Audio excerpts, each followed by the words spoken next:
Pero bago yan, kahapon nga ay nagsimula na mag-ensayo sina Marcus Smart at DeAndre Ayton sa Lakers facility. Inaasahan din na sa mga susunod na araw ay makakasama na si Luka Doncic sa kanilang paghahanda bago magsimula ang training camp. Trending agad ang naging pahayag ni Luka kahapon nang tanungin siya ng media tungkol sa naging galaw ng Lakers front office at sa bago nilang lineup. Ayon kay Luka, handa na siya at ang buong koponan ng Lakers na makipag-compete patungong championship. Dagdag pa niya, sapat na raw ang kasalukuyang lineup ng Lakers para makipagsabayan sa mga mabibigat na team sa Western Conference sa playoffs. Marami ang natuwa sa mga fans dahil sa kumpiyansa na ipinapakita ni Luka. Ramdam nila na iba na ang timpla ng Lakers ngayon, lalo na't nagdagdag sila ng mga piyesang tulad ni Ayton at Smart na parehong kilala sa kanilang depensa at versatility sa loob ng court. Ang excitement ng mga fans ay makikita rin sa social media kung saan marami ang nagsasabing championship or bust na ang peg ng Lakers ngayong season. Pero kung may mga natuwa, meron ding nagdududa.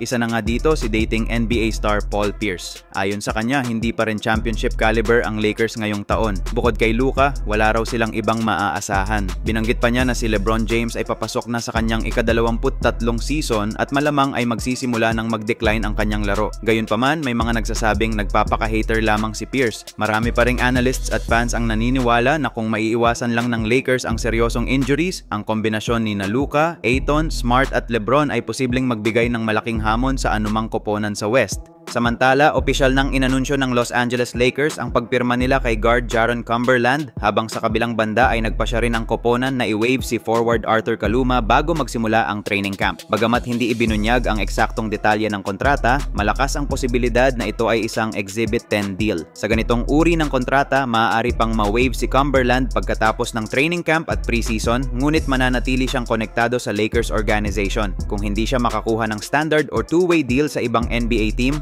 automatiko siyang makakalaro para sa South Bay Lakers sa darating na G League season. Mayroon ding isang bakanteng two-way spot ang Lakers na maaaring makuha ni Cumberland kung maganda ang kanyang ipapakita sa training camp. Si Cumberland ay isang 6'5 guard mula Cincinnati na hindi na draft noong 2021 to 2022 season. Naglaro na siya sa iba't ibang G League teams tulad ng Rio Grande Valley Vipers, Raptors at Delaware Blue Coats. Noong 2021 to 2022 season, nakakuha rin siya ng 10 araw na kontrata mula sa Portland Trail Blazers kung saan nakapaglaro siya ng 3 laro at nagtala ng 2 puntos at 3 rebounds. Sa kanyang 68 career G League games kabilangang 45 bilang starter, may average siya na 12.9 points, 4.0 rebounds, 3.9 assists at 1.4 steals. Kabilang na ang 38.1% shooting mula sa 3-point range. Pinakamahusay ang performance niya noong nakaraang season kasama ang Delaware kung saan sa loob ng 25 games nagtala siya ng career high 19.6 points, 4.7 rebounds at 5.3 assists habang napakataas na 46.1%